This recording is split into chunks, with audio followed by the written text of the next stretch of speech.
বিকাশ শ্রীমূর্তি শ্রী শ্রী শচীনন্দন নদিয়া বিহারী শ্রী গৌর হরি পরম পাবন পতিত উদ্ধারণ প্রেম চিন্তামণি দাতা শিরোমণি পরম কারণী অক্রোধ পরমানন্দ শ্রী শ্রীল নিতাই চাঁদের মহানুকম্পায় শ্রী শ্রী গান্ধার্বিকা গিরিধারীর অহৈতুকী করুণায়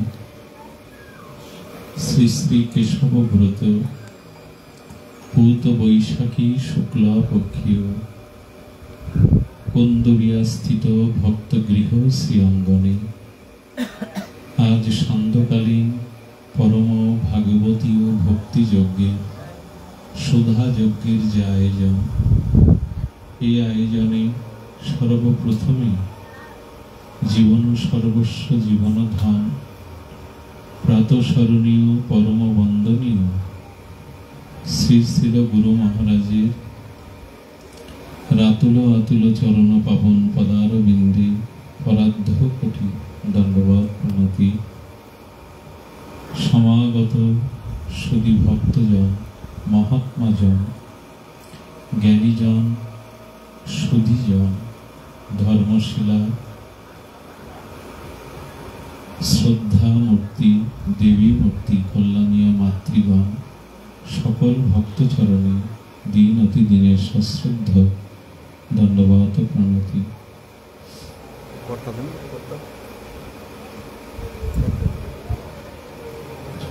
দেখুন, ভগবান বলছেন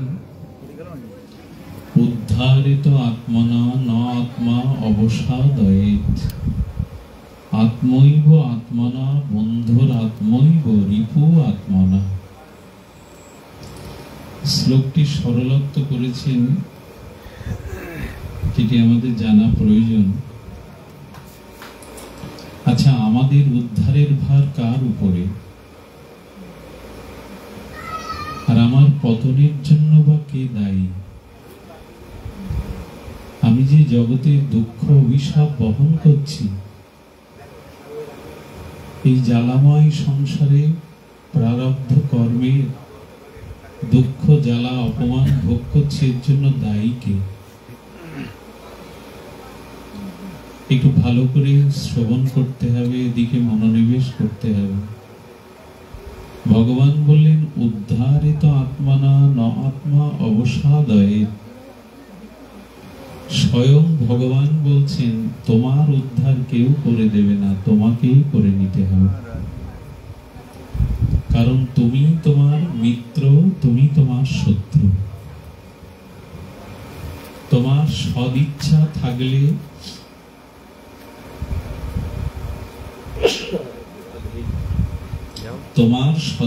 থাকলে তুমি উদ্ধার হতে পারো, আর যদি নিজের উদ্ধারের চেষ্টা না করো তবে তুমি তোমার শত্রু হয়ে যাবে।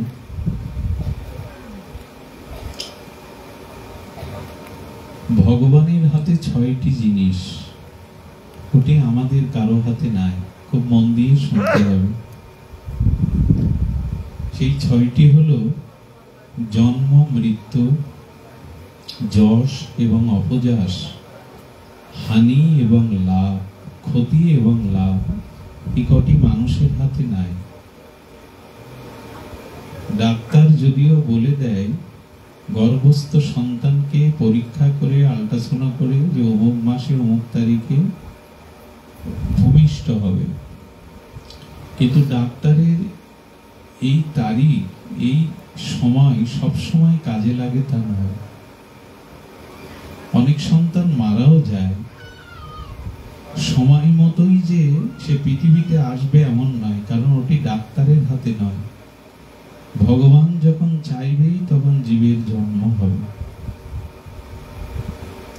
আমরা মাতৃগর্ভে যখন প্রবেশ করি, পিতার পিতৃ সত্তা, তখন অনেক ওখানে সত্তা থাকে, জীবন থাকে। ভগবান চান বিদায় একটা সত্তা মার গর্ভে প্রবেশ করে, আরগুলো নির্জীব হয়ে মারা যায়।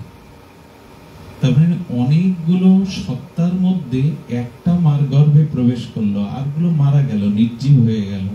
ওই যেটা মার গর্ভে প্রবেশ করলো ওটা ঈশ্বরের ইচ্ছা।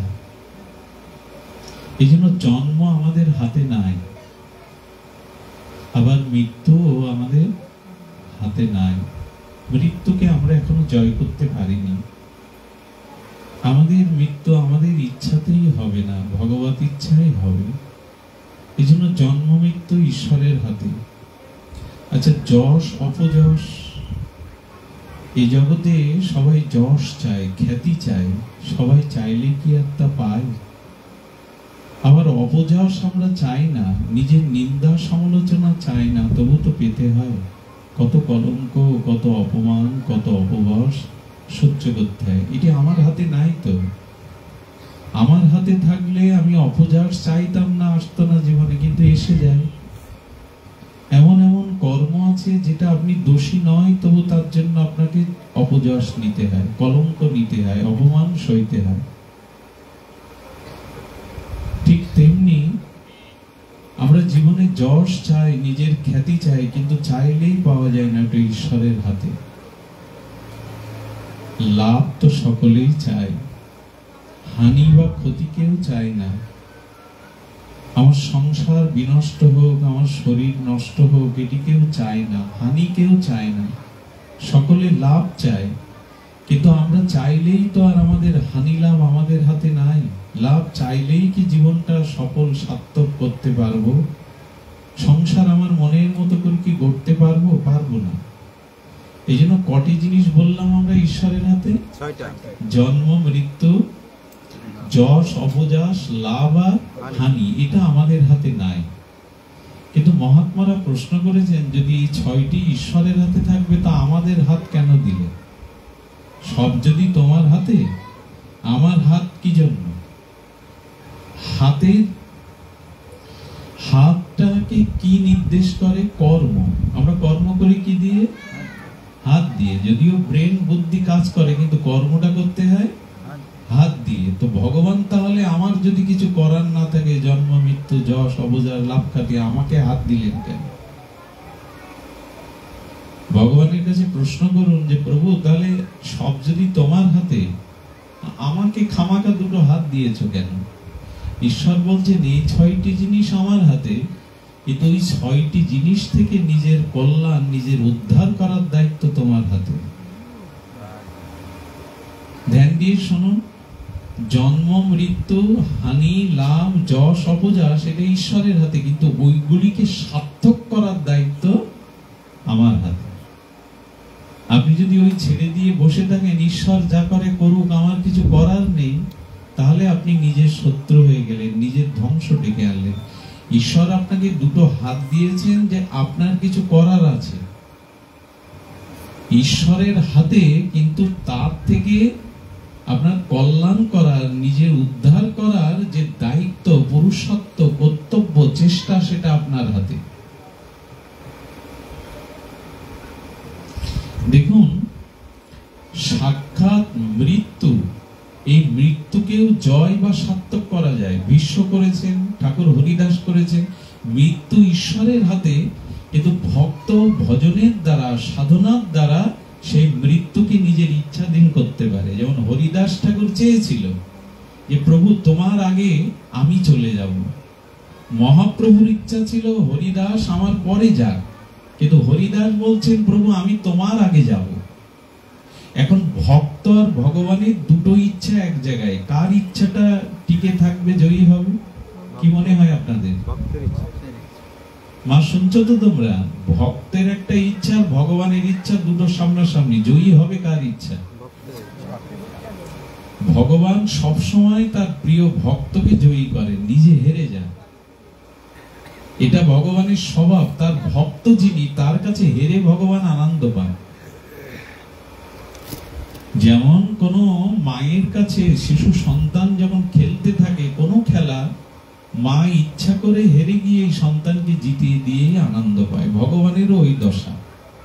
তোমার একটা ইচ্ছা হয়েছে, আমার একটা ইচ্ছা হয়েছে, কিন্তু জিতে যাবে ভক্তের ইচ্ছা। ভগবান ভক্তাদি। এই জন্য হরিদাসের ইচ্ছা প্রভু আগে পূরণ করলেন। হরিদাস যেভাবে চেয়েছিল আমি চলে যাব, তোমার আগে আমি চলে যাব, মহাপ্রভু সেটা স্বীকার করলেন। আর কিভাবে চলে যাব তাও বলেছিলেন, নয়নে হেরিব তোমার ও চন্দ্র বদন। হরিদাস বললেন, আমি কিভাবে যাব জানো প্রভু?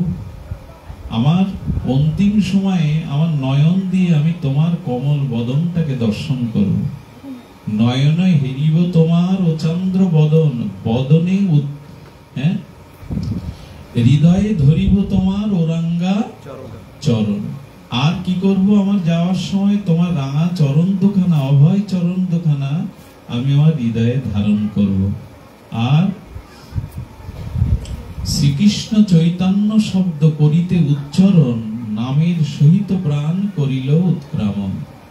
জিহ্বায় উচ্চারিব শ্রীকৃষ্ণ চৈতন্য নাম, এই মতো ইচ্ছা মোর ছাড়িব পরাণ। হরিদাস বললেন, আমার ইচ্ছাটা কেমন যেন গৌর হরি, তোমার কাছে তো আমার চাইবার অধিকার নেই, তবে যখন বলেছো চাইতে তবে শোনো।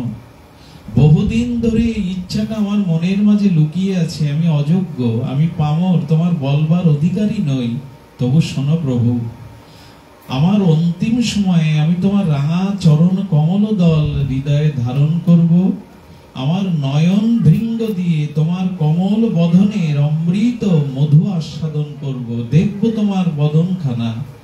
আর জিহ্বায় আমি তোমার নাম শ্রীকৃষ্ণ চৈতন্য, শ্রীকৃষ্ণ চৈতন্য এই উচ্চারণ করতে করতে আমি প্রাণ ত্যাগ করব, এই আমার ইচ্ছা। কার ইচ্ছা পূর্ণ হলো? ভগবানের না ভক্তের? তাহলে মৃত্যুটা ভগবানের হাতে, কিন্তু মৃত্যু জয় করার ক্ষমতা ভজনের দ্বারা ভক্তের হাতে, আপনার হাতে। মৃত্যু তো আসবেই ভগবত ইচ্ছায়, কিন্তু মৃত্যুটা সার্থক হলো তো? মৃত্যুটা আপনার পরকালের কোনো কল্যাণের নিমিত্তে হলো তো? এই জন্য ভক্ত মৃত্যুটাকে জয় করতে পারে সাধনার দ্বারা, ভগবত ভজনের দ্বারা। আমাদের মৃত্যু হবে, কিন্তু সেই মৃত্যু সার্থক হবে তো? আর ফিরে আসতে হবে না তো এই জন্ম মৃত্যু চক্রে?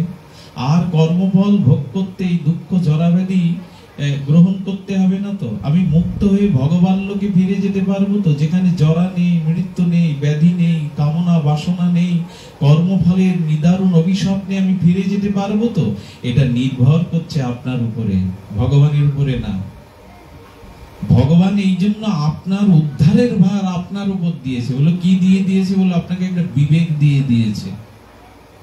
আপনাকে বিবেক দিয়েছে, সেই বিবেকের বিচারের দ্বারা নিজেকেই নিজে উদ্ধার করো। নিজেকে নিজে উদ্ধার কেমন না, আপনার যে চোখ, কান, নাক, মুখ, একটা শরীর বলে এই যে বস্তুটা পেয়েছি আমরা, পদার্থটা পেয়েছি শরীর, এই শরীর দিয়ে, এই চোখ দিয়ে, এই কর্ণ দিয়ে, এই দেহ দিয়ে যদি আপনি চান আপনার উদ্ধার, তা আপনি পেতে পারেন। আর যদি আপনার কল্যাণ, উদ্ধার না চান, পতন চান, আপনি আপনার শত্রু হতে চান, তাও হতে পারেন। শুধু একটাই কাজ, এই রিপু ইন্দ্রিয় দিয়ে যদি ভোগের দিকে, কামের দিকে আর স্খলনের দিকে, পতনের দিকে যান, তাহলে আপনার পতন হলো।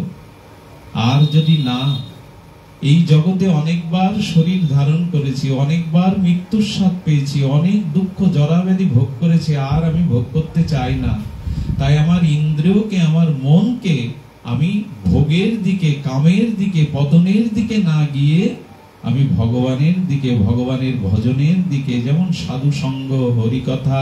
দেখুন একটা জিনিস বলি, ভজনে রুচি হতে গেলেও অনেক জন্মের সৌভাগ্য লাগে। বহুনাম জন্ম নামান্তে জ্ঞানবানাং প্রবর্ধতে, বাসুদেব সর্বমিতি সমহাত্মা সুদুর্লভ। বহু বহু জন্মের স্বীকৃতি না হলে সাধু সঙ্গ, হরিনাম, হরিকথাতে জীবের রুচি হয় না। দেখবেন এখানে অনেকেই বসেছে, আর আমি সকলের মুখ দেখতে পাচ্ছি, কিন্তু কোন মুখের দিকে তাকিয়ে মনে হচ্ছে তিনি বড় ক্লান্ত হয়ে পড়েছেন। এর মধ্যেই তিনি চোখ বন্ধ করে একটা তন্দ্রার মধ্যে প্রবেশ করেছেন। তার মানে তার পূর্ব জন্মের স্বীকৃতি, ভাগ্য নাই, এই জন্য হরিকথাতে তার রুচি হচ্ছে না। ভগবানের কথাতে রুচি হওয়াটা অনেক জন্মের পূর্ণ সঞ্চিত স্বীকৃতি হলে হরিনামে, হরিকথায় মানুষের রুচি আসে। বহু জন্মাশ্রিত সুকর্ম, সুকৃতি হরিকথাতে রুচি আনে। কারণ হরিকথাতে শ্রদ্ধা এলে, রুচি এলে আপনার উদ্ধার অবশ্যই হবে, আপনার কল্যাণ অবশ্যই হবে। কিন্তু আশা তো চাইলেই তো হয় না। হরিকথাতে আসক্তি চাই, শ্রদ্ধা চাই, কেমন পিপাসা চাই। খুব তীব্র পিপাসা লাগলে, জল পিপাসা যেমন জল ছাড়া আর আপনি বাঁচেন না, আপনার কণ্ঠ শুকিয়ে যায়, রুদ্ধ হয়ে যায় গলা, একটু জলের জন্য তখন পিপাসাক্ত চাতকের মতো হয়ে যান। যখন হরিকথা শোনার জন্য জাতীয় উৎকণ্ঠা, ব্যাকুলতা, পিপাসা জাগবে, জানবেন আপনার ভাগ্যের দুয়ার খুলে গেছে, নিজের উদ্ধারের দুয়ার খুলে গেছে। আসে কজনে ভগবানের কথাতে? রুচি কজনের আসে? হরিনামেও বা রুচি কজনের আসে? যদি আসতো, সন্ধ্যার পরে মানুষ টিভির সামনে ঘন্টার পর ঘন্টা কাটাতে পারত না, নিশ্চয়ই সে ভগবানের সামনে নামের মালা নিয়ে বসত। ওতে তার রুচি হতো না, ওতে তার রুচি আসতো না, ওটাকে সে বিনোদন, আনন্দ মনে করতো না। আজ পর্যন্ত সিনেমা, নাটক, টিভি দেখে মানুষের চরিত্র সংশোধন হয়েছে, মানুষ সৎ হয়েছে, মানুষ ঈশ্বর লাভ করেছে, একটা প্রমাণ দিন আমি আসন থেকে নেমে যাব। বরঞ্চ ওগুলোর সামনে চারটে ক্ষতি হয়, দৃষ্টিশক্তির ক্ষতি হয়, সময়ের অপচয় হয়, অর্থ ব্যয় হয়, আর যা দেখি সেটা চরিত্রে অনুকরণ এসে যায়, যা দেখি তাই শিখি। কিন্তু আপনি মালা নিয়ে বসুন, গীতা বাংলা পড়তে পারেন, গীতার শ্লোকগুলো পড়ুন সন্ধ্যাবেলায়, কিন্তু এটা রুচি চাইতো। রুচি সকলের আসবে না, কারণ পূর্বর্জিত সুকর্ম না থাকলে ভগবানের নামে, ভগবানের কথাতে রুচি আসে না। এই জন্য যত পারেন নিজের যদি কল্যাণ চান, নিজের উদ্ধার চান, তার প্রথম সত্য হলো মৃত্যুকে যদি আপনি জয় করতে চান, আপনি যদি আপনার অশুভ থেকে শুভতে, আপনার পতন থেকে আপনি নিজের কল্যাণ চান, আপনার প্রথম কাজ হবে, আমার প্রথম কাজ হবে হরিকথাতে সাধু সঙ্গে রুচি হওয়া। রুচি মানে ক্ষুধা। ক্ষুধা লাগলে না, জঠর অগ্নি জ্বলতে থাকলে এক মুঠো মুড়িও অমৃতের মতো মনে হয়, কিন্তু যদি ক্ষুধা না থাকে, অরুচি থাকে, রাস ভোগও আপনার সামনে উপাদেহ হয় না। তো রুচি মানে ক্ষুধা। কোথায় তোমার কথা শুনতে পাবো, কোন ভক্তের মুখে তোমার লীলা, তোমার নাম শুনতে পাবো, এই যে ক্ষুধা, এটা মানুষের যতদিন না জাগবে ততদিন সে নিজের উদ্ধার করতে পারবে না। এই জন্য গোবিন্দ বলছেন যে নিজেই নিজের, আমরা কি করি উদ্ধার বা পতন, এ ব্যাপারে মানুষ উপলক্ষ হয়ে থাকে। সে কিন্তু উপলক্ষ, সে চাইলে পারে, কিন্তু ওই যে বললাম রুচি আসে না। আর আসে না কেন? অনন্ত জন্মের অপরাধ, পাপ আমার চিত্তকে আক্রান্ত করে আছে। আসি বটে অনুষ্ঠানে, কিন্তু রুচিতে আসে না। আরেকটা জিনিস দেখবেন, হরিকথা শুনে যারা পরে মনন না করে, চিন্তা না করে, ধ্যান না করে, এই হরিকথা তাদেরও খুব কল্যাণে আসে না। আচ্ছা, একটা কথা আপনাদের কাছে উত্তর চাই বিনীতভাবে, সবিনয় ভাবে। ধর্মের যে লক্ষণগুলো, সেগুলি আচরণে না বলাতে বা শোনাতে? ধর্মের যে লক্ষণগুলো বলেছে, লক্ষণ কি বলেছে? নেশা করো না, পরস্ত্রীর প্রতি আসক্তি হইও না, জুয়া, এই খেলাগুলো থেকে, জুয়া নেশা থেকে দূরে থাকো। এগুলি কি বলা কওয়াতে হয় না আচরণে হয়? কোনটা? ধর্মের 10টি লক্ষণ, সেখানে বলা হয়েছে, কি বলা হয়েছে? যম, নিয়ম। সেখানে কি বলা হয়েছে? আস্তেয়, চুরি ন করা, অপরের দ্রব্যকে, তার প্রতি লোভ না আসা, নিজের করে নেওয়ার এই লোভটা না আসা। তারপরে কি বলেছেন? ধর্মের যে লক্ষণগুলো, সেখানে বলছেন সত্য, আস্তেয়, সংযম। এই যে সংযম, হৃপীন্দ্রকে সংযম, এগুলি কি বলবার বিষয় না করবার বিষয়? করবার বিষয়। এই জন্য বললেন আচরণ ধর্ম। ধর্ম শুধু বলাতে বা শোনাতে হয় না। বলা এবং শোনার পরে যদি ওগুলো মনন না করেন, চিন্তা না করেন, ধ্যান না করেন, এবং ওগুলো যদি নিজের আচরণে না আনেন, তাহলে কিন্তু কোটিকাল এইভাবে অনুষ্ঠানে যাওয়া আসা করতে করতে কোনো লাভ হবে না। ধর্ম আচরণে, ধর্ম বলাতে নাই, অনুষ্ঠানে নাই। অনুষ্ঠান প্রয়োজন, ধর্ম আলোচনা প্রয়োজন, কিন্তু সর্বাধিক প্রয়োজন ওগুলো বলা শোনার মধ্যে সীমাবদ্ধ না রেখে ওগুলো চিন্তা করা। আজকে বালিশে মাথা রেখে আপনি কথাগুলো ভাববেন, চিন্তা করবেন, মনের মনন করবেন। আচ্ছা, সকালবেলা ঘোল বা দধি মন্থন না করলে মাখন উঠবে? একটু কথা বলুন, উঠবে কি? উঠবে না। আপনার ঘোল রয়েছে বাড়ি, অর্থাৎ দুগ্ধটা অম্লযোগে ঘোল হয়ে গেছে, দধি হয়ে গেছে, ওটা মন্থন না করলে মাখন উঠবে? তেমন হরিকথা শ্রবণ করে বলে যদি আপনার ধ্যানে না আনতে পারেন, চিন্তায় না আনতে পারেন, তাহলে আপনি এর থেকে ফল লাভ করতে পারবেন না। কারণ ধর্ম বলাতেও নাই, শোনাতেও নাই। শোনা বলা প্রয়োজন, কিন্তু প্রয়োজন হলো আচরণে। আচ্ছা, মুখে মুখে মনে মনে যদি আমরা বাজার করি, বাজারে না গিয়ে টাকা ব্যয় না করে বাজার বাড়ি আসবে? কোনোদিন আসবে কি? মুখে মুখে যদি বলি আমি মনে মনে রান্না করেছি, খেয়ে নাও, খাওয়া যাবে? তেমন ধর্ম অনুষ্ঠান আর সব গ্রামেই হচ্ছে, ধর্মের আজ স্রোত বইছে, কিন্তু ধর্ম যে বলাতে আর শোনাতে না, আচরণে, এটাই আমরা ভুলতে বসেছি। বলুন তো, যত অনুষ্ঠান হয়, ওই অনুষ্ঠান থেকে একটা মানুষও যদি একটা শাস্ত্রের সৎ উপদেশ জীবনে কাজে লাগাতো, তাহলে প্রতিটা মানুষের কল্যাণ হয়ে যেত। কিন্তু শুনতে ভালো লাগে, কারো বলতেও ভালো লাগে।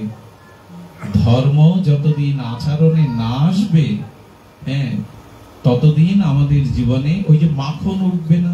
ঘোল রয়েছে, দধি রয়েছে, কিন্তু মন্থন হয়নি।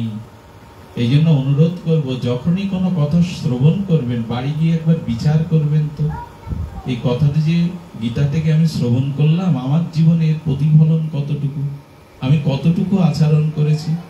কৃষ্ণ, রঘুপতি রামচন্দ্র, ভগবান কৃষ্ণ যখন গোষ্ঠে যেতেন, মানে সখাদের নিয়ে তিনি পূর্ব গোষ্ঠে যেতেন, গোচারণ ভূমিতে যেতেন।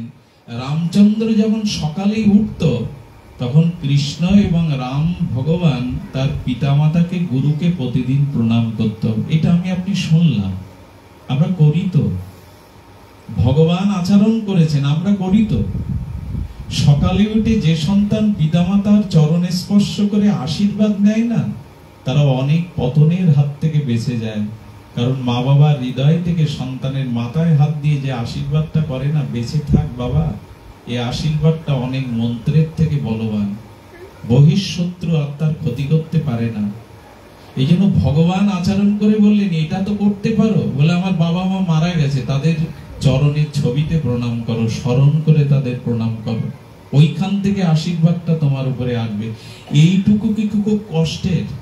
এইটুকু কি খুব সাধনার? করি কজন বলুন তো? বাবা মাকে চরণে হাত দিয়ে কজন প্রণাম করি? এই জন্য ধর্ম যতদিন এরকম অনুষ্ঠানে সীমাবদ্ধ থাকবে, ততদিন আমাদের কোনো কল্যাণ, সমাজের পরিবর্তন, স্বভাবের পরিবর্তন হবে না। ধর্ম আচরণে আসতে হবে। এটাই আজ বাদ পড়ে যাচ্ছে, এটাই আজ হচ্ছে না। তো এই জন্য আমি আপনাদের বলবো, নিজের উদ্ধার নিজে করতে হবে। ভগবান মানুষকে শরীর দিয়েছেন, শরীর দিয়ে যাতে আমরা উদ্ধার হতে পারি। একটু চিন্তা করুন তো, এই শুনলে আপনি ভজন না করে পারবেন না। যদি প্রাণ দিয়ে শোনেন, ব্যাকুলতা নিয়ে শোনেন, ভগবান মনুষ্য শরীর দিয়েছেন। এখন ভগবানকে যদি বলি আমার উদ্ধারের উপায় আপনি কি করেছেন, বলেন উদ্ধারের উপায় করব বলেই তো আমি তোমার হৃদয়ে বসে আছি। আমার বাড়ি গাড়ি কি আমার হৃদয়ে থাকে? আমার টাকা পয়সা গয়না কি আমার হৃদয়ে থাকে? আমার স্ত্রী পুত্র কি সব সময় আমার চোখের সামনে থাকে? কাজে যেতে হয় না, বাইরে যেতে হয় না, কেউ তো আমার সাথে থাকে না, কিন্তু হৃদয়ে ভগবান সর্বদা আমার মধ্যে আছে। তোমাকে আমি ছেড়ে দেইনি। তুমি যত পাপ করো, যত অন্যায় করো, তুমি শুকর কুকুরেও যদি পতন হয়ে জন্মাও, আমি তোমাকে ছেড়ে দেইনি। তোমার মধ্যে আমি আছি, কারণ আমি যে তোমার, আমি তোমাকেই চাই। আর জেনে রাখো, আমার থেকে বড় বান্ধব তোমার এই জগতে কেউ নাই। আরে মা তার কোলের শিশুকেও মাঝে মাঝে দোলনায় দেয়, সবসময় কোলে রাখে না, রাখতে পারে না। 24 ঘন্টা রাখে কোনো মা কোলে সন্তান? আচ্ছা, বন্ধু কি বন্ধু সবসময় আপনার সাথে ঘরে 24 ঘন্টায় থাকতে পারে? বন্ধু থাকতে পারে না। নূতন বিবাহ হলে স্বামী স্ত্রীর মধ্যে একটা আবেশ আসে, কল্পনার আবেশ, কিন্তু সন্তানাদি হয়ে গেলে একটি দুটি, তারপর আর তার প্রতি আবেশ খুব বেশি থাকে না, অনেক সময় তাকে সে সহ্য করতেও পারে না। আমার বলবার ইচ্ছা হলো, কেউ তো 24 ঘন্টা আপনার সাথে থাকে না, কিন্তু ভগবান বললেন তোমার হৃদয়ে আমি থেকে যাই। এই কারা কথা বলছে, ওদের চুপ করানো বাইরে। জয় রাধে। আমি অনেক ক্লান্ত, আপনারা জানেন বোধাটায় প্রায় 6000 ভক্তের আয়োজনে বিরাট অনুষ্ঠান, সকাল থেকে নিজে বিশ্রামের সময় পাইনি। এই জন্য পরিবেশ দান করুন। হরি কথায় বলছি বলে এখানে বসতে পেরেছি, তাহলে বসবার মতো শারীরিক অবস্থাও নাই, একটু কৃপা করুন। আমাদের বুধাটায় আরেকটি অধিবাস আছে, সেখানে যাওয়ার কথা, তবু আসছি। বছরে একবার একটু আপনাদের মুখগুলো, আপনাদের সঙ্গগুলো পাই, একটু কৃপা করুন, পরিবেশ দান করুন। বলতে চেয়েছিলাম, ঈশ্বর আমার ভেতরে আছে, অন্তরে আছে, অন্তর্যামী রূপে। তার মানে উনি আমাকে ছাড়েননি, পাপ করলেও ছাড়েননি।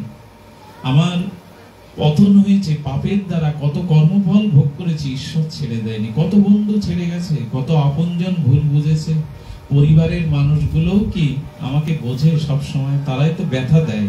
কিন্তু গোবিন্দ বললেন, আমি ছাড়া যে তোমার কোনো বান্ধব নাই, আমি ছাড়া তোমার কেউ আপন নাই, তার প্রমাণ আমি তোমার হৃদয়ে রয়েছি। ভগবানের কৃতজ্ঞতা যদি শোনেন, আপনি তাকে ভালো না বেশি পারবেন না, কিন্তু শোনে কজন মন দিয়ে? আচ্ছা, আপনি যে খাদ্যটা খান, চর্বশিষ্য লেজ্জপেয় শাকন্ন যেটা পান, আপনি কি মনে করেন ওইভাবেই যদি আপনার পাকস্থলিতে ওই খাদ্যগুলো থেকে যেত, হজম ক্রিয়া না হতো, আপনি বাঁচতেন? একটু কথা বলুন, বাঁচতেন কি? আচ্ছা, এই অন্নগুলো কোথা থেকে এলো? এই যে পৃথিবীতে, প্রকৃতিতে যে ফসলগুলো ফলে, যে ধরিত্রী মায়ের কোলে আমরা মলমূত্র ত্যাগ করি, থুতু ফেলি, পা দিয়ে চলি, সেই ধরিত্রী গোবিন্দের সহধর্মিনী ভূদেবী। এই ভূদেবী ভগবানের আজ্ঞায় বললেন, আমার জীবগুলো যাতে খাদ্য পায়, তোমার উপরে যত পাপ হোক, অত্যাচার হোক, আমার জীব মলমূত্র ত্যাগ করুক, তুমি বুক পেতে নিয়ে তাদের বাঁচবার জন্য শস্য দেবে, তুমি তাদের আহার দিয়ে দেবে। এই ধরিত্রী কিন্তু মাটি না। একবার দাও না, একবার উলোধনী, একবার দাও। গোবিন্দের দুজন স্ত্রী ভগবানের, বৈকুণ্ঠে নারায়ণের সহধর্মিনী দুজন, শ্রীদেবী আর ভূদেবী। ভগবানই তার ভূদেবীকে এই ভূ মানে পৃথিবী রূপে সৃষ্টি করেছেন। একটা ধানের থেকে শতটা শীষ হয়ে শত শত ধান হয়। একটা আমের চারা থেকে, একটা আমের বীজ থেকে সেই আম গাছ অন্তত 20, 25, 50 বছর ধরে আম ফল দিয়ে দেয়। কেন ধরিত্রী এভাবে আমাদের বেশি বেশি দেন? ভগবান বলেছিলেন, আমার জীবগুলোর মুখে তুমি অন্ন তুলে দেবে। একবার ভেবে দেখুন তো, কৃতজ্ঞতা স্বীকার করি। দ্বিতীয় দেখুন, ওই খাদ্য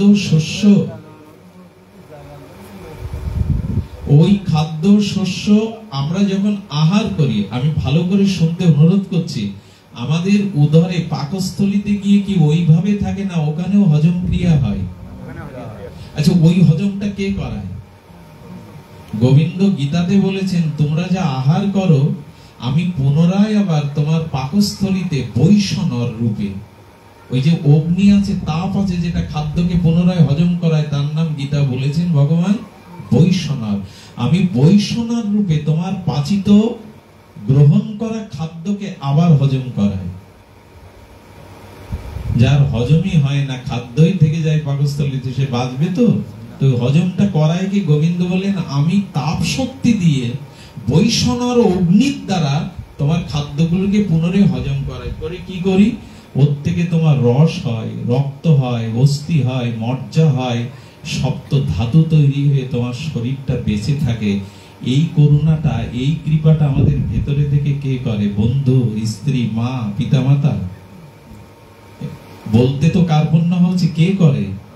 ভগবানই আমাকে বাঁচিয়ে রাখার জন্য, আমার উদ্ধারের জন্য আমাকে এইভাবে খাদ্যটা আবার পুনরায় হজম করার। আচ্ছা, তারপরে চিন্তা করুন, ভগবান বলছেন শুধু তাই না, তুমি ঘুমাও, আমি জেগে থাকি। আমি যদি তোমার সাথে সাথে ঘুমিয়ে পড়তাম, কাল সকালে তোমার ঘুম আর ভাঙতো না। আচ্ছা, 24 ঘন্টা আমার শরীরকে পাহারা দেয়। হাসপাতালের বেডে মাও কি 10 দিন একটানা রাত জাগতে পারে? কথা বলুন, পারে কি? কিন্তু ভগবান বলছেন তুমি যতবার ঘুমিয়ে পড়ো আমি কিন্তু তোমার হৃদয়ে এর মধ্যে এখন আসেন না। বলছেন যে বাবা চলে আসো, তাড়াতাড়ি চলে আসো। কি বলছেন যে না, আমি তোমাকে ঘুমাই এবং আমি জেগে থাকি। আমি এই কথাটি অনেকবার বলেছি, শুনিয়েছি আপনাদের, কিন্তু পুনরায় আমি পুনশ্চরণ করছি। ভগবানের কৃতজ্ঞতাটা দেখুন যে তিনি আপনার উদ্ধারের জন্য কি চেষ্টা করছেন। আপনি বাড়ি গিয়ে ঘুমাবেন, কে আপনার চোখে ঘুম আনে? ইয়া দেবী সর্বভূতে নিদ্রা রূপেণ সংস্থিতা। গোবিন্দ বললেন নিদ্রা দেবীকে পাঠায়, কারণ তুমি ঘুমাতে না পারলে উন্মাদ হয়ে যাবে, স্মৃতিশক্তি বিলোপ হয়ে যাবে। কিন্তু তুমি ঘুমাও, আমি তোমার হৃদয়ে জেগে তোমার শরীর পাহারা দিই। এ দেখান না পৃথিবীতে এরকম কোন বান্ধব আপনার আছে? কিন্তু তার কথা স্মরণ করেন সারাদিন। বউ, ছেলে মেয়ে, বন্ধু বান্ধব, আত্মীয় স্বজন নিয়েই তো সারা জীবন মাতামাতি করলাম। তো যে আমার ভেতরে থেকে এইভাবে আমার কল্যাণ করছে তার কথা দিনে স্মরণ করি তো, তার প্রতি একটু কৃতজ্ঞতা জানাই তো যে প্রভু। তারপরে ভগবান বলছে দেখো তোমার শরীরে না, তুমি যাতে উদ্ধার হতে পারো আমি বিগ্রহ রূপে তোমার ঘরে প্রবেশ করেছি। নিতাই গৌর পঞ্চতত্ত্ব রাধা মাধব রূপে। ওদেরকে ছবি ভেবো না, ওদেরকে পট ভেবো না, ওদেরকে পাথর ভেবো না। আমি নন্দের নন্দন বিগ্রহ রূপে তোমার ঘরে গেছি তোমাকে কৃপা করব বলে। কিন্তু বলুন তো কটা মানুষ ঠাকুরের সামনে আমরা যাই, তাকে একটা প্রণাম সারাদিনে কবার করি, একটা ফুল। আমাদের এই বঙ্গদেশে আমরা মনে করি ঠাকুর ঘরের পূজা কাজ সব মায়েদের, একদমই না। খুব দুঃখ লাগে কখন জানেন, অনেক মায়েরা কল করে বলে বাবা আমার শরীর অসুস্থ, এই কটা দিন আমার গৃহে ভগবানের সেবা হয় না। কত বড় দুঃখের কথা দেখুন। কেন? তার স্বামী নাই, সন্তান নাই যে ঠাকুরকে একটু জল মিষ্টি ফুল দেবে।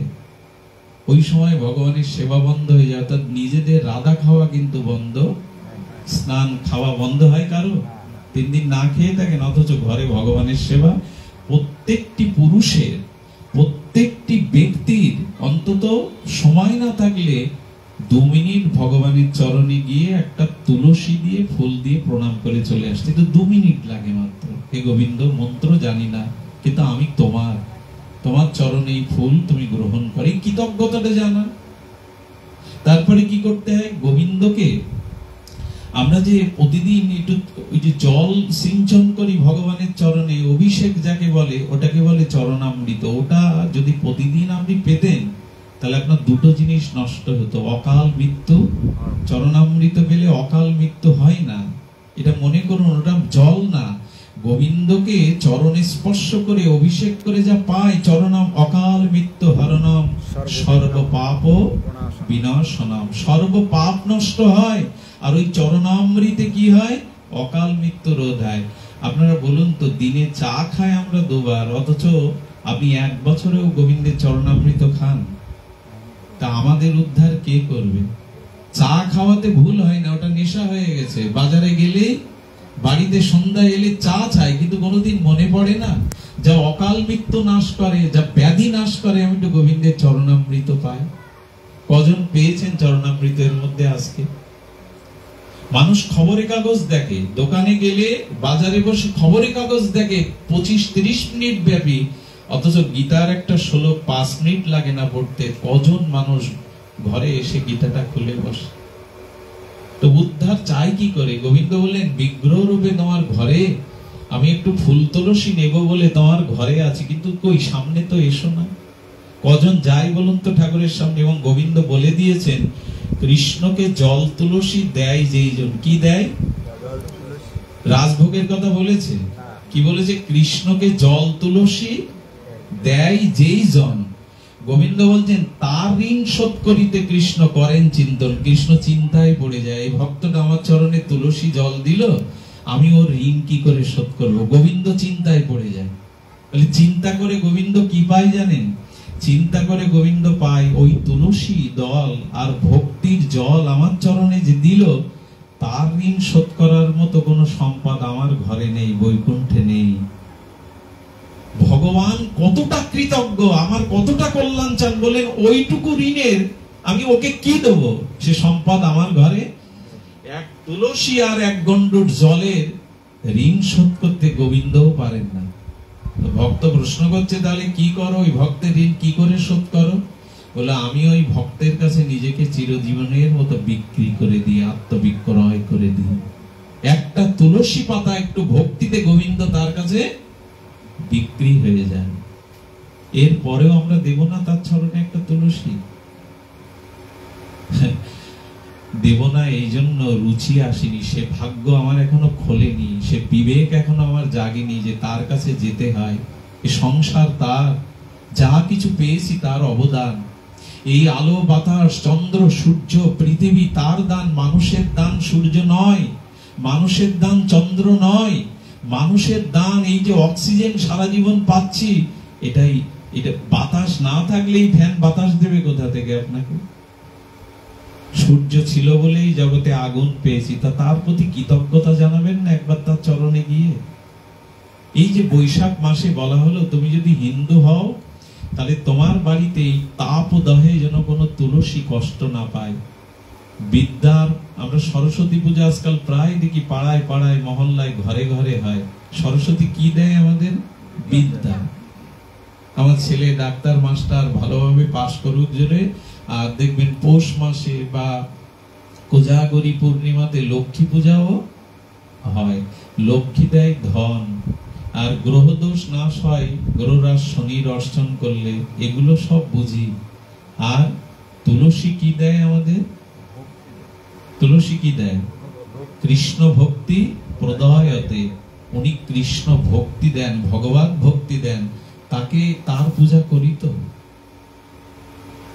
এটাই তো বিদ্যার জন্য সরস্বতী পূজা টাকা ব্যয় করে করি, লক্ষ্মী পূজাও তো করি, করতে হবে ওটা। আমি হিন্দু, আমার অর্থ চাই, বিদ্যা চাই, কিন্তু ভক্তি না হলে ওই অর্থ আর বিদ্যা আপনার পতন ঘটিয়ে দেবে। যত বড়ই বিদ্যান হন, যত ধন সম্পদ থাকুক, যদি ভক্তি না থাকে ওগুলো পতনের কারণ হয়ে যাবে, ভোগের কারণ হয়ে যাবে। তো যিনি ভক্তি দেন, হ্যাঁ, সেই তুলসীকে আজ আমরা কজন জল দিচ্ছি? মানুষের কি জাতীয় দুর্দশা দেখুন। বলে কি নিরামিষ না খেলে না, এই মাসটা নিরামিষ না খেলে ঝরা দেওয়া যায় না, আর এই এক মাসও পারে না মানুষ। আচ্ছা, ডাক্তার যদি বলেন তো আপনার লিভারে চর্বি জমেছে, আপনার 14 আনা চর্বি জমেছে, এক মাস আপনি কোনো অন্ন খেতে পারবেন না, ফলের রস খেয়ে বাঁচতে হবে। কি করতেন আপনি বাঁচবার জন্য? পালন করতেন কিনা ডাক্তারের কথা? গীতা ভাগবত বলেছে বৈশাখ মাসে তুলসীকে ঝরা দিলে তার কৃষ্ণ ভক্তি হয়, তার অভিশাপ দূর হয়। এই কথাটা মানতে আমাদের রুচি নেই। ডাক্তার বললে মানবো। এক মাস, এখানে বলা হয়েছে এক মাস অন্তত নিরামিষ পাও, পেয়ে একটু তুলসীকে ঝরা দাও, প্রতিদিন তুলসীকে 3 বার পরিক্রমা করো। জানি কানি চ পাপানি ব্রহ্ম হুতানি কানি চ তানি তানি প্রণশ্যন্তি প্রদক্ষিণ পদে পদে। তুলসীকে যারা প্রদক্ষিণ করে, জ্ঞাত অজ্ঞাতে অনন্ত জন্মের পাপ তুলসী দূর করে তাকে কৃষ্ণ ভক্তি দেয়। এ মন গড়া কথা না, গান গাওয়ার কথা না, এটা সময় শাস্ত্র বলেছে। এটা আজ হিন্দুর ঘরে ঘরে গিয়ে দেখুন, তুলসী গাছ রাখতে হয় রাখতে হয়, গাছ মনে করেছে, দেবী মনে করেনি, তাকে ভক্তির দেবী মনে করেনি, তাহলে অন্তত একটু ঝরা দিত। বৃক্ষের জীবন আছে, এটা বলেছেন না জগদীশ চন্দ্র? একটু কথা বলতে হবে আপনাদের। কি বলেছে? বৃক্ষেরও অনুভূতি আছে, সুখ দুঃখের অনুভূতি আছে ওদের, ওরাও খায়, ওরা মরা না, ওরা জড় না, ওটা ইট পাথর না, ওরও অনুভূতি আছে। তো যার অনুভূতি আছে তাকে অর্চন করলে, প্রদক্ষিণ করলে, তাকে ঝরা দিলে, তার আশীর্বাদে আপনি অবশ্যই ভক্তি পাবেন। ভক্তি দানিতে বিশ্বে তোমা বিনা কেবা আছে, আর তোমার মতো ভক্তি দেওয়ার আর কেউ নেই তুলসী। একবার সত্যভামা দেবী নারদকে বলছেন, আমাদের প্রাণনাথকে আমরা দ্বারকা থেকে নিয়ে যেতে দেব না, যে কোনো মূল্যে আমরা কৃষ্ণকে রেখে দেব। তখন নারদ একটি লীলার ইচ্ছা হলো। নারদ বলল, তাহলে কৃষ্ণকে কিনে নাও, কৃষ্ণকে যদি কিনে নিতে পারো আমি রেখে যাব, কৃষ্ণকে নিয়ে যাব না। সত্যভামা তখন এসে বলছে, নারদ জানে না আমাদের রাজকোষে কত সোনা দানা আছে, মন মন সোনা দানা আছে। নারদ দাড়ি খাটালো, কৃষ্ণকে এক পাশে তুলে বলল, দাও সোনা দানা, কিনে নাও, কৃষ্ণকে রেখে যাব, নিয়ে যাব না। সোনা দানা মন কেন, শত মন দিলেও আর দাড়ি ওঠে না। তখন বোধ হলো সত্য ভামার না। কৃষ্ণকে সোনা দানা দিয়ে, অর্থ দিয়ে কেনা যায় না। নারদ, একটা উপায় বলো। তখন বললেন, সোনা দানা সরাও, ও দিয়ে ভগবানকে কিনতে আজ পর্যন্ত কেউ পারিনি। যদি কৃষ্ণকেই কিনতে হয়, প্রয়োজন তুলসী পাতা, সোনা দানা না। একটা তুলসী পাতায় চোখের জলে ভগবানের নাম লিখে দাঁড়িয়ে পাশে দাও। যেই দিল কৃষ্ণের দাড়ি উপরে উঠে গেল, কৃষ্ণ বিক্রি হয়ে গেলেন। এই হলো তুলসী। বাকি যে কটা দিন আছে আপনারা ঝরা দেবেন। বাকি যে কটা দিন আছে বৈশাখের, কটা দিন একটু নিরামিষ যদি পান ভালো, এতে মরবেন না, এতে অসুস্থ হবেন না। একটু ছড়া দিয়ে তাকে প্রণাম করুন। আগামী বছর থেকে এটা শুরু করুন। ওই যে বললাম, মানুষ আজ শোনে, আর আমার মতো বকা উল্লাও অনেক বকতে আসে, কিন্তু কাজের কাজ নাই, আচরণে কিছুই নাই আমাদের। হলে আমাদের এভাবে পতন হতো না, আমাদের স্খলন হতো না। ভগবান বললেন, আমি তুলসী রূপে তোমাকে কৃপার জন্য তোমার দুয়ারে রৌদ্র ঝড় বৃষ্টিতে দাঁড়িয়ে আছি। একবার দেখো না তুমি, আমি দেবী। আপনাদের মনে আছে এই স্বামী প্রণবানন্দ, যিনি ভারত সেবাশ্রমের প্রতিষ্ঠাতা, প্রণব মঠের প্রতিষ্ঠাতা, ওনার মা প্রতিদিন সারদা দেবী সন্ধ্যাবেলায় তুলসীকে আরতি করতেন। আর বিনোদ সাধু, তখন প্রণবানন্দ নয়, সাধনায় সিদ্ধি লাভ করেনি, কিশোর বিনোদ চিলেকোটা থেকে সেই মা বৃক্ষটাকে প্রণাম করে, গলে আঁচল দিয়ে প্রদীপ দিয়ে আরতি করে, জল সিঞ্চন করে। কেন? এর মধ্যে আছে কি? বিনোদ পরীক্ষার দৃষ্টিতে থুতু ফেলেছিলেন। যেই থুতু ফেলেছিলেন, ওর মধ্যে ভগবান বিষ্ণু প্রকাশ হয়ে তার জ্যোতিতে ওনার চোখ ঠিকরে গিয়ে চিলেকোটা থেকে উনি নিচেই পড়ে গিয়েছিলেন। ওইখানে মূর্ছা, অজ্ঞান। মার কান্নার কে দেখে? আমার বিনোদ বেঁচে নেই। আমার বিনোদ বুঝি ওপর থেকে চিলেকোটা থেকে পড়লে কেউ বাঁচে? অনেক জল দিয়ে দিয়ে আধা ঘন্টা পর বিনোদের জ্ঞান ফিরল। সব মানুষকে চলে যেতে বললেন। ঘরে মায়ের হাত ধরে ডেকে নিয়ে বললেন, মা, তুলসীতে স্বয়ং নারায়ণ বাস করে, বিষ্ণুকে দেখেছি আমি। এই জন্য যত জায়গায় প্রণব মঠ দেখবেন, সেখানে একটা তুলসী বেদি থাকবেই। স্বামীজি বলেছিলেন তার সন্ন্যাসী বৃন্দকে, সন্তানদেরকে, তোমরা যেখানে আশ্রম করবে সেখানে একটা তুলসী বেদি করবে। উনি সাক্ষাৎ নারায়ণ। একবার এক সন্ন্যাসীর কাপড় উড়ে উড়ে তুলসীতে পড়ছিল। স্বামীজি সিংহ গর্জনে বললেন, লজ্জা করে না, বোধ নেই তোমার? ভক্তির গায়ে, নারায়ণের গায়ে তোমার বসন পড়ছে। স্বামীজি এরকম ছিলেন। এই জন্য তুলসী তলাটা সংস্কার করতে হয়। মানুষ 20,000 টাকার ড্রেসিং টেবিল কেনে বাড়ি, অথচ ঘরের আঙিনায় তুলসী মঞ্জুরিটাকে পাকা করে না। আমি একবার ঋষি পাড়ায় গিয়েছিলাম। আমি ওই ধুলাতে কয়েকবার প্রণাম করেছিলাম। প্রত্যেক বাড়িতে ছেঁড়া তাদের পেপার দিয়ে ঘরে চাল করা, অথচ তুলসী বেদিটা পাকা করা।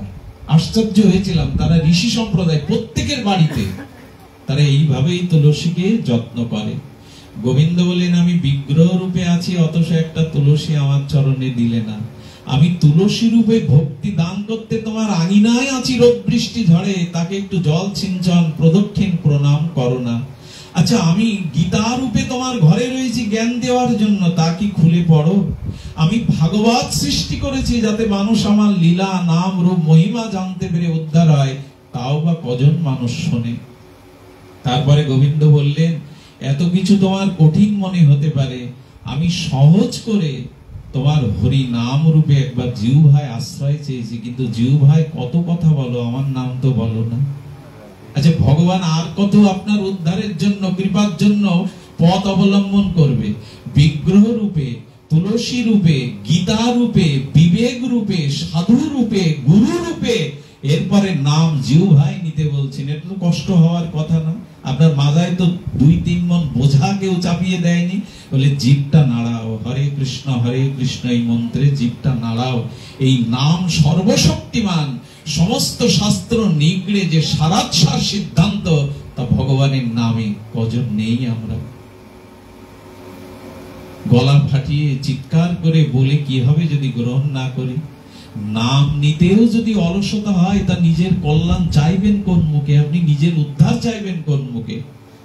নাম রূপে তিনি জিহ্বায় এসেছেন, আর বিগ্রহ রূপে আমার ঘরে রয়েছেন, সাধু রূপে দাঁড়ে দাঁড়ে। এই যে যারা এসছেন, আমার পার্থবাবু এসছেন, একজন প্রফেসর মানুষ, একজন ধনাঢ্য ব্যবসায়ী, প্রেমানন্দ এসছেন। এরা কেন এসছেন এখানে? এই যে সাধুরা ঘুরে বেড়ায় নিজের স্বার্থের জন্য না, নিজের কর্ম নাই, তবু তারা লোকের দুয়ারে যান। এই ভাগবত সাধুগণ মানুষকে উপদেশ দিতে, শাস্ত্র জ্ঞানকে দুয়ারে দুয়ারে ভিক্ষা করতে পাঠান ভগবান। তাদের মূল্যায়ন করি আমরা। অন্য সমাজে দেখবেন একজন ধর্ম আলোচককে কি জাতীয় সম্মান করা হয়, কিন্তু হিন্দু সমাজে কোনো আপনার ঘরের ছেলে যদি একটু ধর্ম কথা বলতে শিখেছে, তাকে নিয়ে সমালোচনা শুরু হয়। খুব বুঝে ফেলেছে, খুব জেনে ফেলেছে। 9 বছর বয়স থেকে আমি প্রতিদিনই প্রায় আমার জীবনে একরকম ঘুমই চলে গেছে। সারা রাত কাটে রাস্তায়, গাড়িতে গেছি আমি। বাংলাদেশের আনাচে কানাচে, পশ্চিম বাংলাও অনেক দুয়ারে দুয়ারে গেছি আমি, কিন্তু দেখেছি যে সাধুদের প্রতি মূল্যায়ন এই সনাতন ধর্মের মানুষের কম। এরা প্রকৃত ভক্ত, প্রকৃত সাধুকে, মালা তিলকধারী সাধুকে এরা মূল্যায়ন করে কম, বরঞ্চ সমালোচনায় করে বেশি। পৃথিবীতে অনেক ধনী হতে পারে, অনেক জ্ঞানী হতে পারে, অনেক বিদ্বান হতে পারে, কিন্তু একজন ভাগবতের শুদ্ধ প্রচারক কোটিতেও একজন হয় না। এটা সহজে মেলে না, মুখস্থ করে এটা হয় না। ভগবানই কৃপা করে কারো প্রতি দায়িত্ব দেন হরিকথা প্রচারের, হরিনাম প্রচারের, কিন্তু আমাদের মূল্যায়ন কই।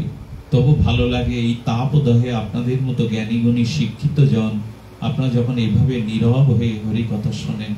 এগুলি কল্যাণের লক্ষণ, এগুলি নিজের উদ্ধারের লক্ষণ। তাই ভগবান বলছেন, রিপু ইন্দ্রকে কাজে লাগাও, নিজের উদ্ধার নিজে করো, তোমার উদ্ধার কেউ করে দেবে না। সব থেকে বড় কথা, আপনার রক্তের প্রয়োজন হলো পরিবারে আত্মীয় স্বজনকে আপনি রক্তদান করেন, শ্রমদান করে তাদের ভালো রাখার জন্য, সুখে রাখার জন্য সারাটা জীবন চেষ্টা করেন, কত পরিশ্রম কর্ম করেন। আমার একটা কথার উত্তর দিন তো, ওরা আপনার পাপ নেবে কিনা পরকালে? যাকে রক্ত দিলেন, শরীরের রক্ত ঝরিয়ে ঘাম করলেন, যাদের জন্য কত লাঞ্ছনা গঞ্জনা সংসারে কষ্ট পেয়ে সারা জীবন ওদের পেছনে কাটালেন, আমার একটা প্রশ্নের উত্তর দিন, ওরা পরকালে আপনার পাপের ভাগ নেবে কিনা? এ কথা কার না জানা বলুন তো? কিন্তু মনে করি তো এরা আমার কেউ পাপ নেবে না, কর্মফল নেবে না। আমার উদ্ধার আমাকে হতে হবে, পরকালে ওরা সাথেও যাবে না, ওরা আমার কোনো কর্মের ভাগই হবে না। তাহলে যিনি কর্মফল নিয়ে আমাকে উদ্ধার করতে পারেন, আমি সেই ভগবানকে জন্য কিছু করি, নিজের জন্য, পরিবারের জন্য, বউ ছেলে মেয়ের জন্য তো সবাই করে। দেশ ও দশের মঙ্গলে, ধর্মের প্রচারে, ভগবানকে আনন্দ দেওয়ার জন্য আমরা কজন এটা করি? তাই আমি এই শ্লোকের সরলার্থে এইটুকু বলবো যে ভগবান আমাদের উদ্ধার যাতে আমরা হতে পারি, নিজের কল্যাণ করতে পারি, আর যাতে বারবার এই জন্ম মৃত্যু সংসারে না আসতে হয়, এই জন্য আপনাদের প্রথম কাজ হবে সাধু সঙ্গ করা, প্রথম কাজ হবে সাধু মুখে হরিকথা শ্রবণ করা। তা যদি কখনো না করেন, তাহলে আপনি যতই দান ধ্যান তীর্থ পর্যটন যাগযজ্ঞ করেন, গোবিন্দ তা গ্রহণ করবে না, লিখে নিন। ভাগবতে বলছেন আমি তা গ্রহণ করব না। তুমি দান করে পুণ্য অর্জন করতে পারো, যাগযজ্ঞ করতে পারো, কিন্তু এতে পূর্ণ হবে, নিজের উদ্ধার হবে না। পূর্ণ পেলে কি হয় জানেন? পরকালে ধনীর ঘরে জন্মানো যায়, সুস্বাস্থ্যের অধিকারী পাওয়া যায়, ভালো রূপ পাওয়া যায়, কিন্তু তাতে নিজের কল্যাণ বা উদ্ধার করা যায় না। উদ্ধার একমাত্র ভগবান ভজন করলেই হয়। ভগবানের ভজন ছাড়া উদ্ধার অন্য কিছুতে হয় না। তাই যতদিন সাধুর সঙ্গে হরিকথা না শুনবেন, অভিমান ত্যাগ করে এই ধুলাতে বসে, আরে 16 বছরের সুখদেব ভাগবত প্রবচন করছেন, সামনে বসেছেন যিনি ভাগবত রচনা করেছেন, ভগবানের জ্ঞান অবতার ব্যাসদেব নিজের পিতা, নিচে বসে শুনছেন পিতা। আবার ব্যাসদেবেরও পিতা পরাশর শুনছেন ভাগবত, পরাশরের পিতা ঋষি শ্রেষ্ঠ বশিষ্ঠ শুনছেন। না, আমাদের অভিমান, আমি অমুক জ্ঞানী তমুক, আমি মাটিতে বসে ওর কথা শুনবো? সুখদেব ভাগবত বলছেন, শুনছেন ব্যাসদেব নিচে বসে, ব্যাসের পিতা পরাশর, পরাশরের পিতা বশিষ্ঠ ঋষি মাটিতে বসে হরিকথা শুনছেন সুখদেবে, 16 বছরের কিশোরে। আমরা অভিমানে বসি না। যতদিন সাধু সঙ্গে হরিকথাতে রুচি না হবে, কোন পুণ্য কর্মই আপনার উদ্ধার করতে পারবে না। ভাগবত বলেছে শ্রম এবহি কেবলাম, ওটা কেবল শ্রম হবে, ওর দ্বারা নিজের কল্যাণ প্রেম ভক্তি হবে না। কারণ পূর্ণ এক জিনিস আর ভক্তি আর এক জিনিস। পূর্ণ ক্ষয় হয় কিন্তু ভক্তি ক্ষয় হয় না। মাটির নিচে কাপড় চোপড় টাকা পয়সা রেখে দিয়ে 50 বছর পরে তুলতে যান, পাবেন ওটা?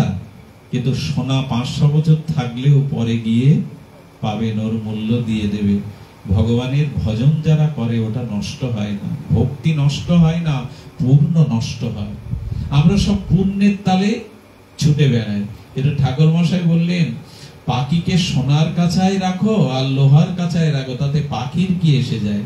সোনার কাছায় থাকলেই কি পাখির কল্যাণ হয়? যে দেখ আমি সোনার কাছায় বাস করি, ওটাও তো বন্ধন। পুণ্যটাও বন্ধন, পাপটাও বন্ধন। উদ্ধার কেবল ভক্তিতে হয়, উদ্ধার কেবল ভজনে হয়। সেটা আমাদের করবার জন্য প্রস্তুতি নিতে হবে। যদি বলেন আমি এত কথা মানতে পারবো না, সহজ করে বলো। তবে সহজ করে দুটো জিনিস বলে যায়। একটি হলো কানটা খাড়া করে হরি কথা শুনুন। যেখানে সুযোগ পাবেন শুদ্ধ ভক্তের মুখে হরি কথা শুনবেন, যিনি নিজে আচরণ করেন, যার বলবার অধিকার জন্মেছে, যিনি আচরণশীল, তার মুখে হরি কথা শুনুন। এটা আপনার জীবন বদলে দেবে, আপনার স্বভাবের গায়ে হাত পড়বে। আজ পর্যন্ত সাধু সঙ্গ হরি কথা ছাড়া কারো বিবেক জাগেনি, কারো পরিবর্তন আসেনি। আর দ্বিতীয় হলো ভগবানের দিব্য নাম, চিন্ময় নামটাকে আপনাকে একটু উচ্চারণ করতে হবে। যদি মালায় নিয়ে পারেন অভ্যাস কারণে প্রতিদিন, তবে হাটে মাঠে ঘাটে লোককে না দেখিয়ে ঘরের মধ্যে পড়ে 20 মিনিট মালা জপ করবেন। সে রুদ্রাক্ষ পারেন, শিব মন্ত্র পারেন, কৃষ্ণ মন্ত্র পারেন, মালাটা জপেন। কারণ গোবিন্দ গীতাতে বলেছেন যজ্ঞের মধ্যে শ্রেষ্ঠ হলো জপযজ্ঞ। যজ্ঞ নাম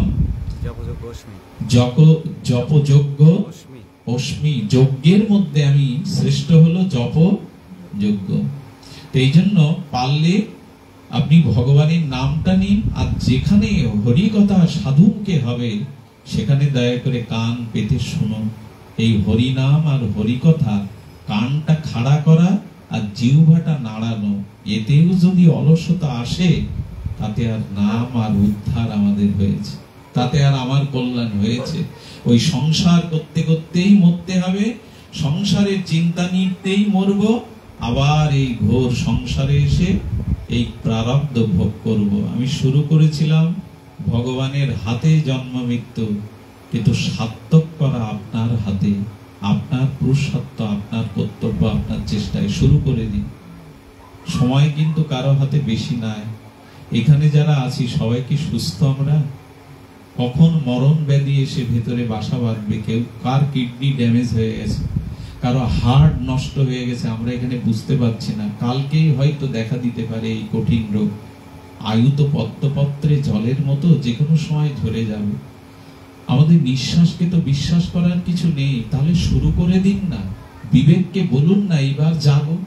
অনেক তো হয়েছে, কামনা বাসনা রূপ যৌবন ভোগ অনেক হয়েছে, এবার অন্তত জাগো, এবার নিজের উদ্ধারের চেষ্টা করো। বলহরি মরার দিনে বলে কি করবেন? ও শুনবে না। যতই আপনারা চালিতে করে বলেন বলহরি, ওদিন শুনবে না। বলহরি মরার জন্য বলতে নেই, যারা বেঁচে আছে তাদের বলতে হয় এর মতো দশা তোমারও হতে যাচ্ছে, তুমি এবার হরি বলো, তুমি এবার নিজের কল্যাণ করো। বলহরি মৃত ব্যক্তিকে বলে কি করবেন আপনি? ও সেদিন উত্তরও দেবে না, শুনবেও না। আসলে ওর জন্য বলা হয় না, বলা হয় যারা বেঁচে আছে তারা আজ বলো, তারা আজ বলো। নালে হরি না বললে তোমার কল্যাণ হবে না, উদ্ধারও হবে না। তো এই কথাগুলি আমাদের বেঁধে রেখেছে মায়া।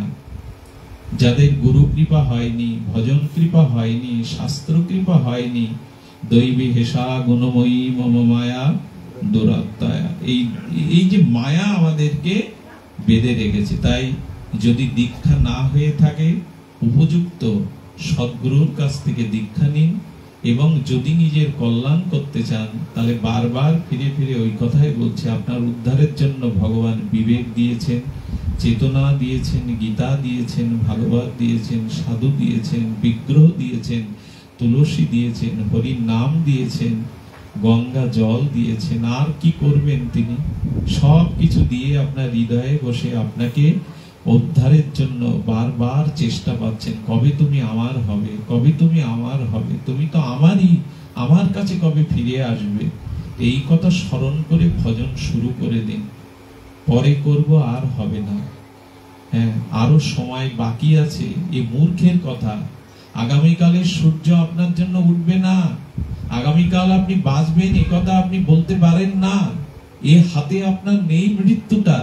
পদ্মপত্রের উপরে জলবিন্দু কণার মতো কখনো ঝরে পড়ে যাবে জানা নেই। এগুলো কি আবেগের কথা? এগুলো কি দর্শকদের মাতানোর কথা যাতে আবার বায়না হয়, আবার আমাকে ডাকেন? না, একদমই না। এগুলো অর্থ নিয়ে পাঠ করার কথা না, আবার বায়না হবে বলে আসর মাতানোর কথা না।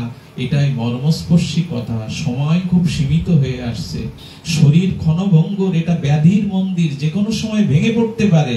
তো নিজের কল্যাণ আর কবে করবে? আচ্ছা, মৃত্যুর পরে যদি জন্মন্ধ হই, বিগ্রহ দেখতে পাবো না। মৃত্যুর পরে যদি হাত না পাই, বিকলাঙ্গ হই, হাত দিয়ে তো কোনো সুকর্ম, ভগবানের কর্ম করতে পারবো না। একটা হাততালিও তো দিয়ে হরিনাম করতে পারবো না। যদি দুটো পা পঙ্গু হয়ে থাকি, এভাবে আসরে যেতে তো পারবো না, ভগবত আসরে যেতে পারবো না। আচ্ছা, যদি বধির হই, কানে হরিকথা হরিনাম না যায়, বধির তো অনেকেই জন্ম বধির।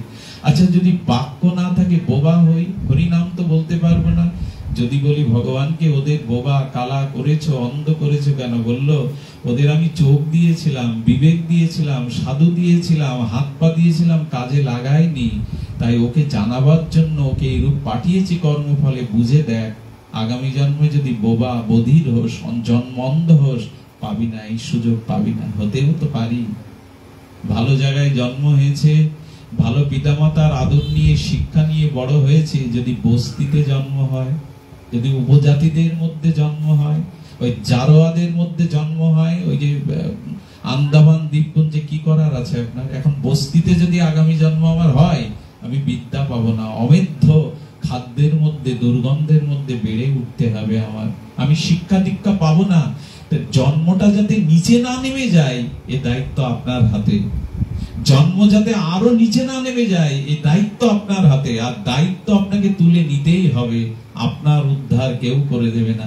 আচ্ছা, কেউ আয় করে দিতে পারে, আয় করে আমাকে বাড়ি তৈরি করে দিতে পারে, বাজারটা করে দিতে পারে, বাজার এনে রান্না করে দিতে পারে, রান্নাটা করে আমার সামনে থালা ভরে দিতে পারে।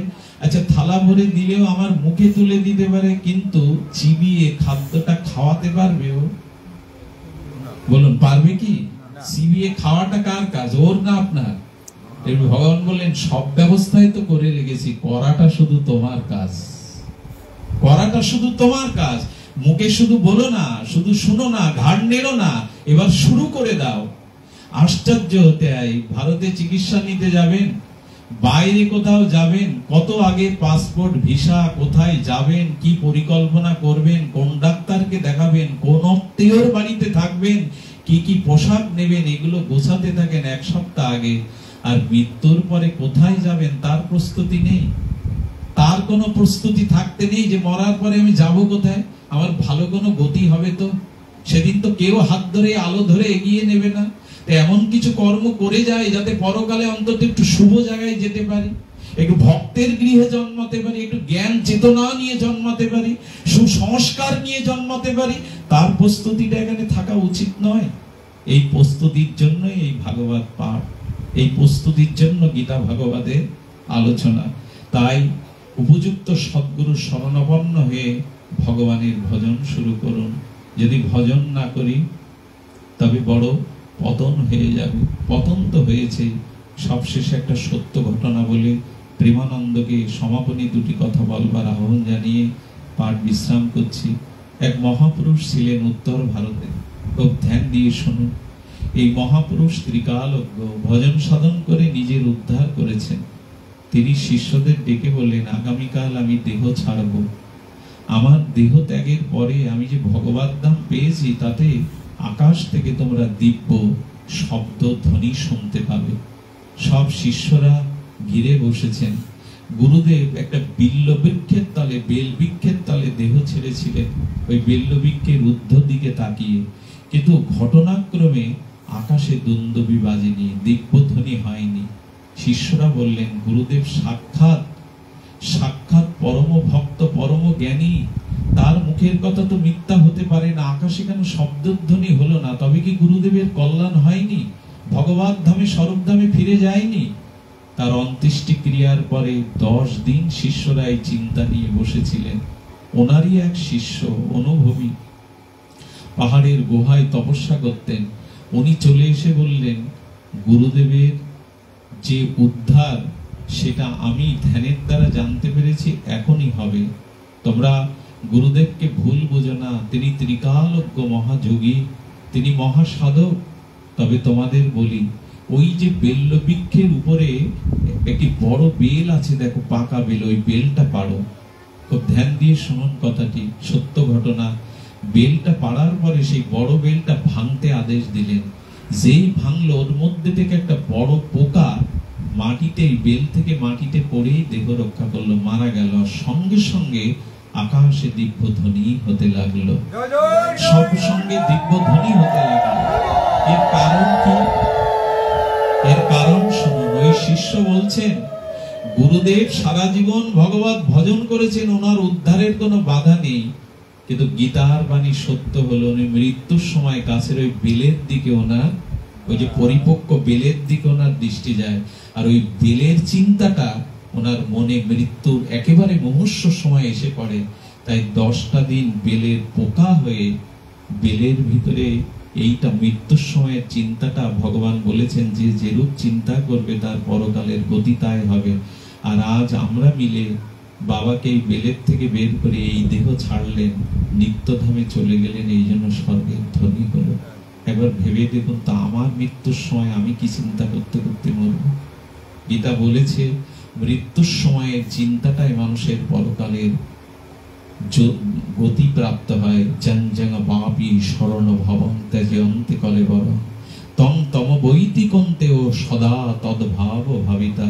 তুমি মৃত্যুর সময় যে চিন্তা করবে, আমাদের মনে আছে একজন ঋষি যিনি রাজ্য ছেড়েছিলেন, যৌবনে স্ত্রী ছেড়েছিলেন, যার নামে আজকের এই ভারতবর্ষ, তিনি ভরত ঋষি।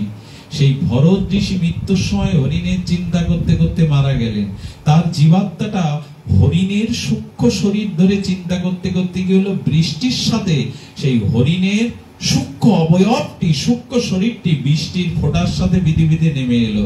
ওই বৃষ্টির জলধারায় গাছ টেনে নিল, সেই গাছের মধ্যে গিয়ে রস হলো, রস থেকে সেই বৃক্ষের পাতা হলো।